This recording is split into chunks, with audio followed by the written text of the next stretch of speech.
Abigail Hernandez, also known as Abby, was born on October 12, 1998, in Manchester, New Hampshire, in the United States.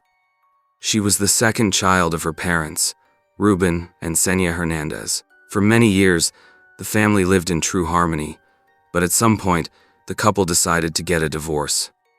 Since then, Abby and her older sister Sarah lived with their mother, who worked as a nurse. From an early age, Abby showed the brightest sides of her character. Those who knew her personally back then described her as a good, curious, cheerful, and adventurous girl. One day, she was introduced to the world of robotics, and soon afterward, she began to learn German. However, one can say with certainty that her true passion was short hikes. It's no wonder, since the girl lived in an ideal place for it. North Conway and the surrounding areas are among the best hiking and climbing destinations in the northeastern United States. Even today, the region's landscape and nature attract thousands of tourists who are enthusiastic about long walks and all kinds of similar activities. Abby's classmates at the high school she attended remembered her as a special person who could get along well with almost everyone. Apparently that was true, because this girl effortlessly managed to find common ground with people who were completely different from one another. In 2013, after a busy summer vacation, Abby returned to the aforementioned high school. She also tried to combine her daily routine with extracurricular activities, which certainly made her happy. At that time, the girl already had a boyfriend named Jimmy, with whom she spent all of her free time. In any case, Abby led a perfectly normal life. Naturally, she was fortunate to live in a beautiful and relatively safe place with a low crime rate, and perhaps this gave her and her family a certain sense of security when going out or coming home. However, it didn't take long for things to change drastically when a man named Nate suddenly appeared in Abby's life. Nathaniel Kibbe, better known as Nate, lived about 50 kilometers from Conway in a town called Gorham in the state of New Hampshire. Nate was born on July 15, 1980. Unfortunately, little is known about his family and early life. According to some reports, he attended the same school as Abby, but many years earlier. In other words, they never crossed paths either inside or outside the school walls. Even during his school days, almost all of his classmates considered him to be extremely aggressive and violent.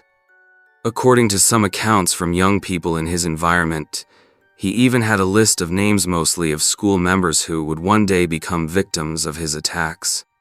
Additionally, Nate himself always claimed that he was a member of a gang called the Vipers. Indeed, he was always considered someone you didn't want to mess with. When he grew up, however, he seemed to change and even got a job at a company that offered machining and manufacturing services. Those who knew Nate back then found him very disciplined, and to his colleagues and superiors he seemed like an exemplary employee. In other words, none of them had any idea what kind of person Nate really was. After all, he had once tried to forcibly remove a 16-year-old girl who wanted to board a school bus. He had also run into trouble with local authorities several times due to the possession of illegal substances. Furthermore, Nate had been involved in various incidents with firearms, repeatedly caught lying when he tried to purchase these weapons in specialty stores. This is just a small part of the known incidents in which he was involved. According to some reports, Nate lived with a 13-year-old teenage girl for several months. He always introduced her as his girlfriend, and made no secret of this, to put it mildly, controversial relationship. The truth, however, was that a relationship between an adult and a teenager of that age was already a serious offense. As for Nate's neighbors in the trailer park, they all tried to keep their distance from him. Although they never saw him as a real threat, they didn't have much trust in him either, because he seemed somewhat strange, provocative, and even contradictory. But let's return to Abby. In October 2013, Abby left her school and went for a walk, as usual. However, one of her birthday gifts, which she was actually supposed to receive on her 15th birthday, played a cruel trick on her. Abby wanted to wear her new hiking boots that day, and they chafed her feet. The blisters that formed made it difficult for her to walk, but she had no choice but to continue on her way, trying to distract herself from the pain, enjoy the scenery, and think about the upcoming vacation. Sometime later, Jimmy, Abby's young boyfriend, sent her a text message in which he once again confessed his love. A short time later, the girl replied and sent Jimmy a heart-shaped emoji.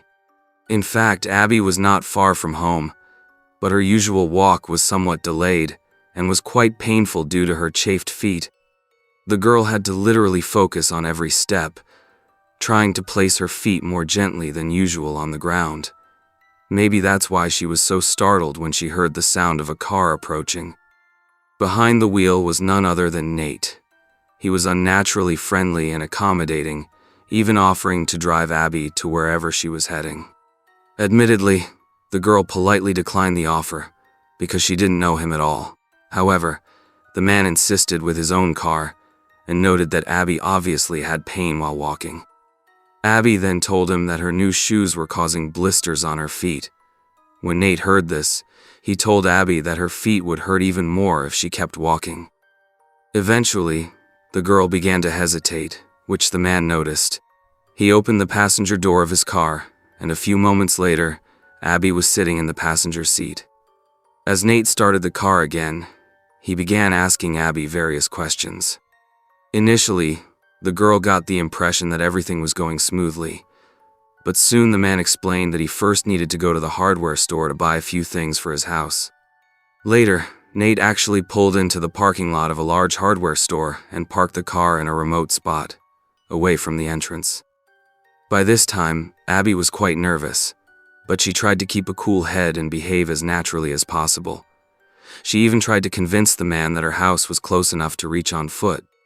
When Nate heard this, he insisted even more that he would drive her home as originally agreed. Perhaps there was a certain tension in the air at that moment, and Abby decided to unbuckle her seatbelt and try to get out of the car. But she couldn't, because Nate reacted immediately to her movement. His reaction was completely unexpected. With one hand, he grabbed the girl's shirt. With the other, he pulled a gun out of the glove compartment and aimed it directly at her. In a fraction of a second, the situation took a dramatic turn, and Abby realized that she was now truly in danger. Nate not only still aimed the weapon at her, but he also began to intimidate her by saying that he had no problem hurting her. In her discouraging position, Abby realized that she had to stay calm and do what the man said.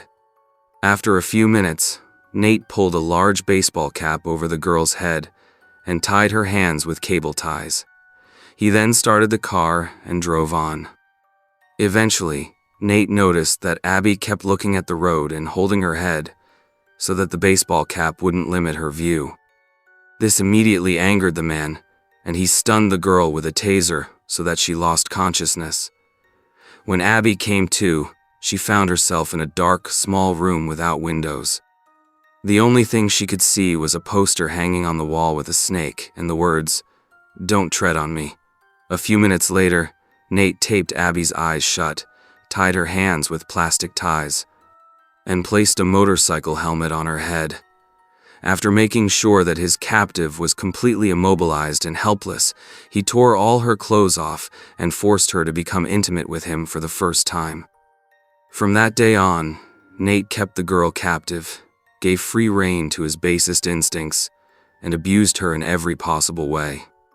He also threatened Abby that he would hurt her family and friends if she tried to escape or tell anyone about her condition and whereabouts. Abby usually came home in the afternoon, but when 7 p.m. came and she still hadn't arrived, her mother became seriously worried and asked her eldest daughter, Sarah, if Abby had said she was going somewhere. Unfortunately, the girl's answer was negative. The woman then tried to reach her daughter by phone, but apparently her cell phone was turned off. In her anxiety, Senya decided to contact the police and report her daughter's disappearance. The law enforcement authorities then activated the existing protocol for searching for missing children. Senya and Sarah got in touch with several of Abby's friends, hoping that one of them knew the girl's whereabouts. But none of these efforts were successful. No one could provide any information that would enable Abby's return home. That was not surprising, since Nate was the only one who knew where the girl was. He was also aware that any mobile phone could be traced, which is why he smashed Abby's phone almost immediately.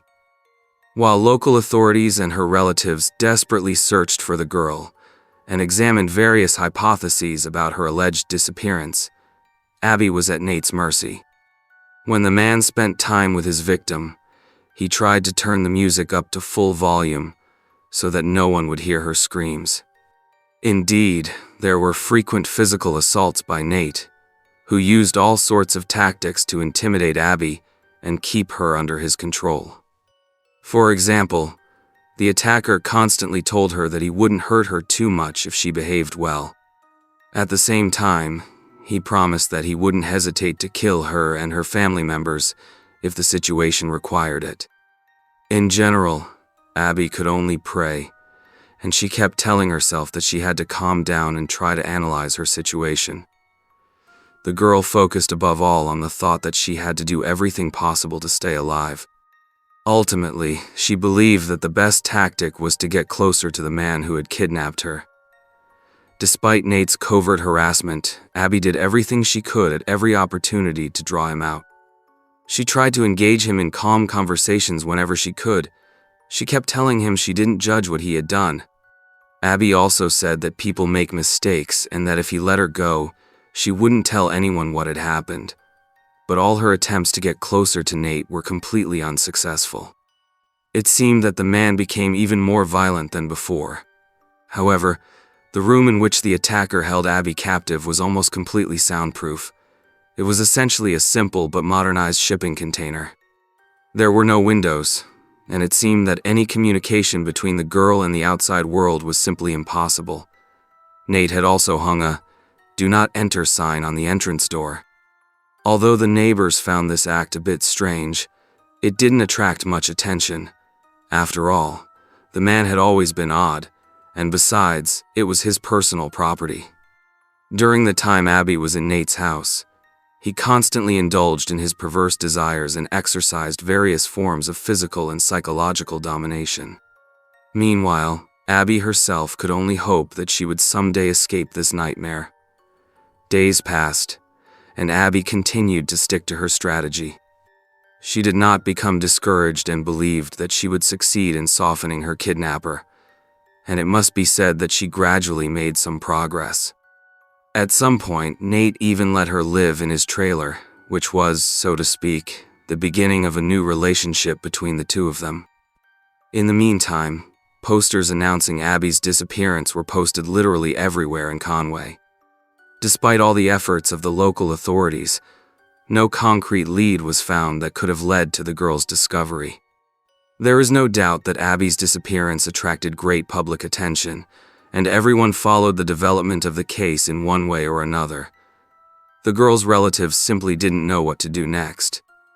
Of course, they were still determined to find her, but their hope was fading. The truth, however, was that Nate and Abby had seen or heard all the information about the case, as it was regularly broadcast on television. All this strengthened Abby's hope of rescue. Nate, on the other hand, gradually felt somewhat threatened. Over time, the posters showing Abby became more and more numerous. The media regularly published the girl's details, including a description of her appearance and telephone numbers to call if anyone had information about the case. The search for the student was undoubtedly one of the largest in New Hampshire's history. Meanwhile, the girl continued to live through her worst nightmare, and although the search became ever more intense, the authorities still couldn't find anything they could focus their efforts on. They had already managed to question Abby's boyfriend Jimmy because they believed he might know something or be involved in her disappearance. However, the teenager not only cooperated with the authorities, but also had a confirmed alibi. A whole month had passed since Abby's disappearance, and the girl's mother was now desperate. For example, she hadn't looked into her mailbox for weeks. When she finally opened the stack of accumulated letters, she found a letter from her daughter dated October 22, 2013. Here is the approximate content. Dear Mom, I miss you and love you much more than you can imagine. I'm sorry how things turned out. I've seen the newspapers and television reports. To answer your questions, I want to tell you that I'm alive, I'm doing well, and I'm safe. Even though I miss you so much, I can't tell you where I am right now. Please stay strong for me, because I'll stay strong for you. I've learned that with patience, hope, and courage, you can achieve anything. Please don't lose hope and keep thinking of me. I don't know if it makes a special difference, but I like to think that we can make it. I love you. Please give Sarah a hug from me and tell her that I love and miss her very much. Dreams come true. After some time, the authorities analyzed the letter and tried to find a clue that could lead them to the girl, but they found nothing. They could only confirm that Abby had actually written the letter. At least they were pretty sure it was her handwriting. None of them suspected that the letter had been the kidnapper's idea. The man thought he had the power to stop or slow down the investigation. In fact, it wasn't even the first letter Abby had written. It turned out that she had previously written another letter, and even managed to hide a secret message by pressing her fingernails into the surface of the paper. It contained words of help that weren't noticeable at first glance. However, Nate somehow learned of his captive's action and punished her severely for it. He then forced her to write exactly the letter that her mother eventually received. Although the contents of the letter remained secret for a long time, many news outlets spread the rumor that the girl had run away from home voluntarily, possibly because she was pregnant. As a result, almost all the town's residents, including Abby's classmates, began talking about the alleged runaway. A girl named Miranda Cottier, Abby's best friend at school, later recalled that she was simply outraged by this version of events. In her opinion, she was almost certain that her friend could not have been pregnant. Moreover, Abby, in her opinion, was not the kind of person who would avoid difficult life situations. The girl's family and friends, as well as the investigators, were absolutely sure that she was in danger. Weeks after Abby's disappearance, her mother spoke to journalists, hoping to encourage her daughter in this way. Indeed, the woman never doubted that Abby was alive and believed she could see her again. I know that hope is much stronger than fear. I hope that one day you'll be able to contact me. I feel your presence in my life every day, and I wish you could come home as soon as possible. Unfortunately, her mother's wishes were far from fulfilled. Days turned into weeks, and weeks into months, and law enforcement agencies were no closer to finding out what had happened. However, they had managed to gather some information, suggesting that the girl was being held against her will. By this time, the bond between Abby and Nate was growing stronger, even though it didn't happen immediately. The girl eventually managed to gain the trust of her kidnapper. The man even allowed her to help him with an illegal activity he carried out in the evenings. It turned out that Nate was making counterfeit money, and one day he entrusted Abby with part of this work. Yet this did not save her from regular physical attacks and insults. Even months later, the authorities had not made any progress in their investigation. They still had no single truly convincing lead in their hands. Senya and her eldest daughter, Sarah, remained as sad and depressed as before. In Nate's home, everything went on as usual. Although she had been held captive for so long, Abby was never able to learn the real name of the man who hurt her every day. She simply called him Master. Maybe Nate constantly surprised her with his reactions, completely overwhelming her with his emotional outbursts. Recently, however, her relationship with her kidnapper had become much more peaceful. Abby even began to believe that the man wasn't as evil and insidious as he had previously appeared. But that soon changed when Nate put an improvised collar around Abby's neck and demonstrated how it worked. The girl felt a strong electric shock run through her tortured body. When she finally woke up, Nate told her that he now knew what he would do if she tried to escape. By mid-January 2014, Abby had been held captive for more than 3 months. Perhaps her relationship with Nate was still the same as before. There was definitely some connection, but the girl was still at a disadvantage, and her kidnapper tried to keep his composure. Some things, however, developed further. For example, Nate allowed Abby to read and even gave her a few books. That was probably his first mistake. One of the cookbooks kept in the kidnapper's house bore his name, and the girl read it.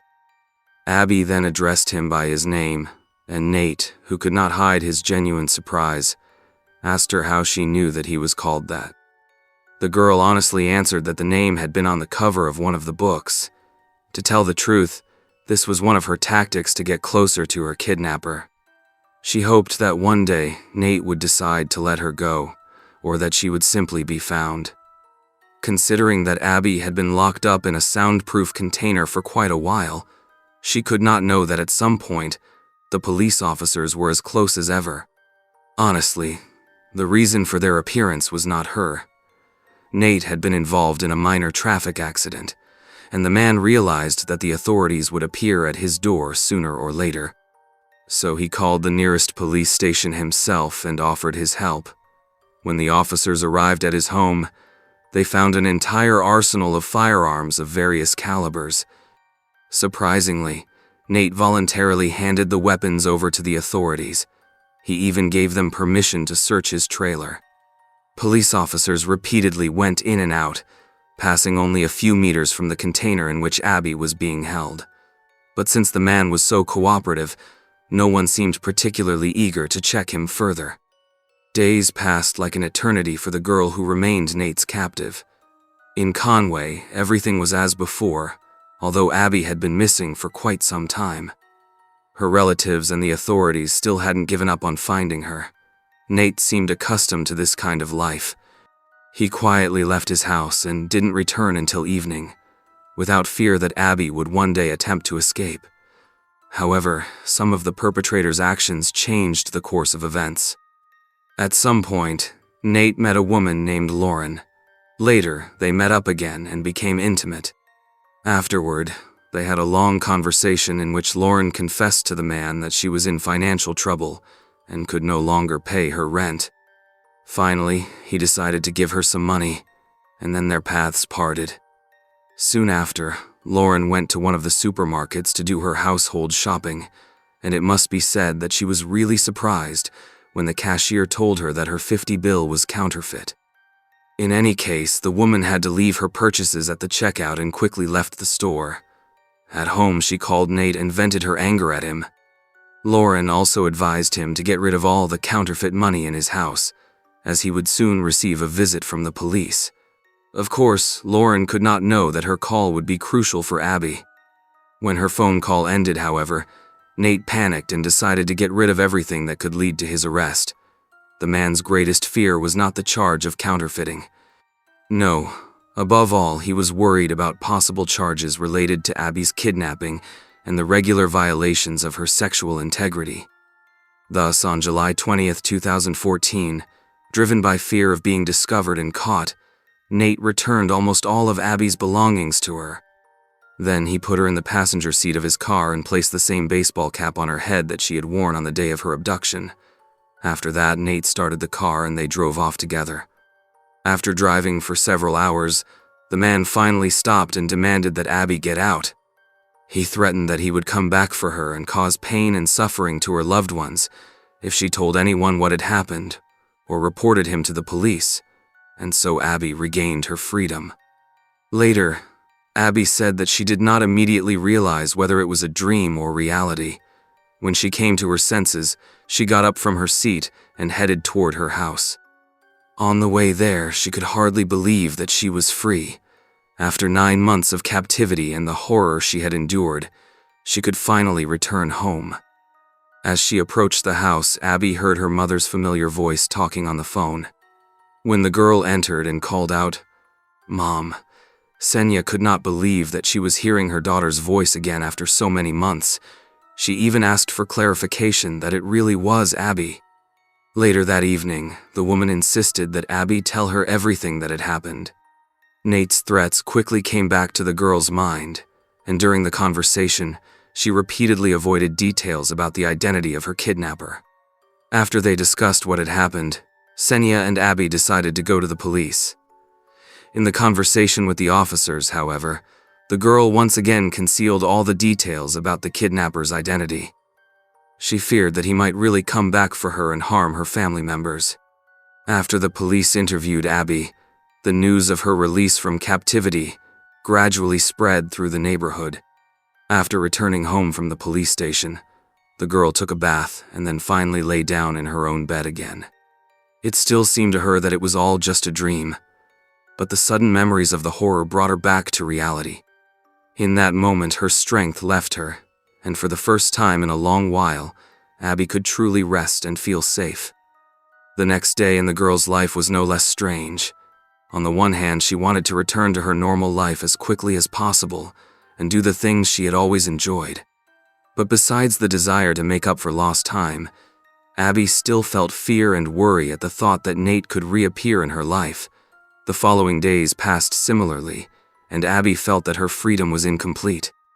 Maybe that's why, on July 27th, she couldn't stand it any longer and confessed to her mother that she had deliberately withheld all information about the man who had abducted her. Finally, Senya said that they had to talk to the police again.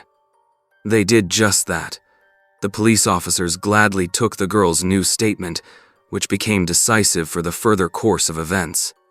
After Abby said everything she knew about Nate, the authorities began preparing an operation to apprehend him quickly. The very next day, officers arrived at the kidnapper's home.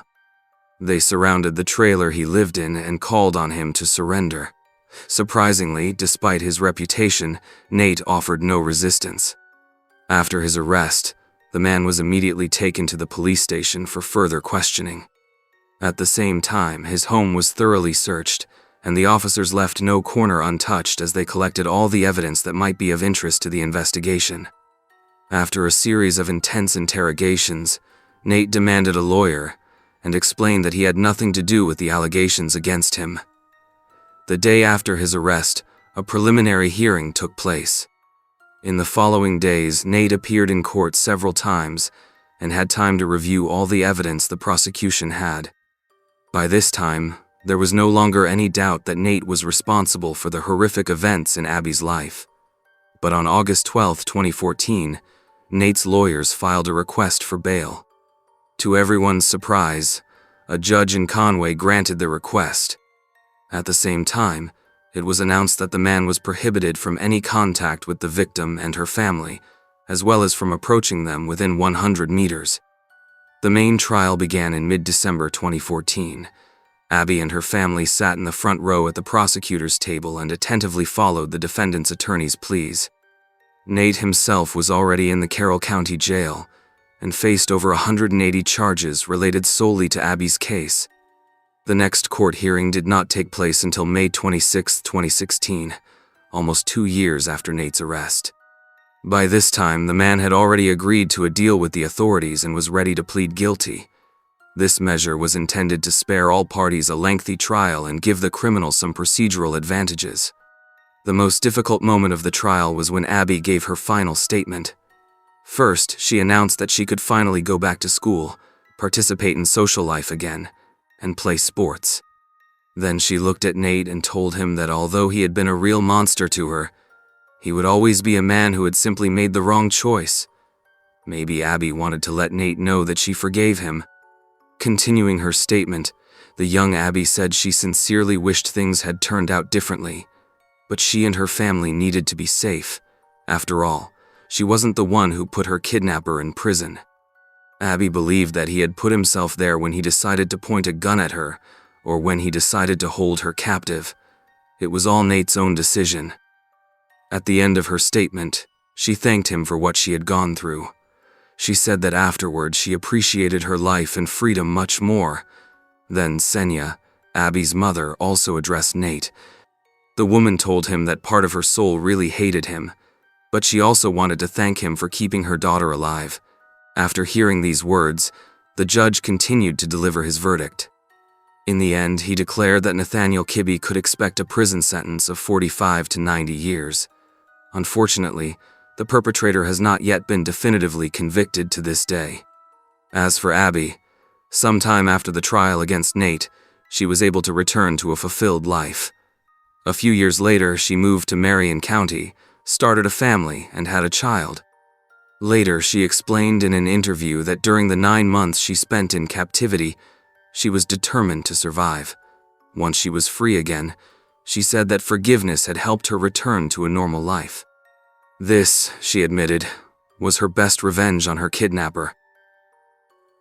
Thank you for watching and take care of yourselves.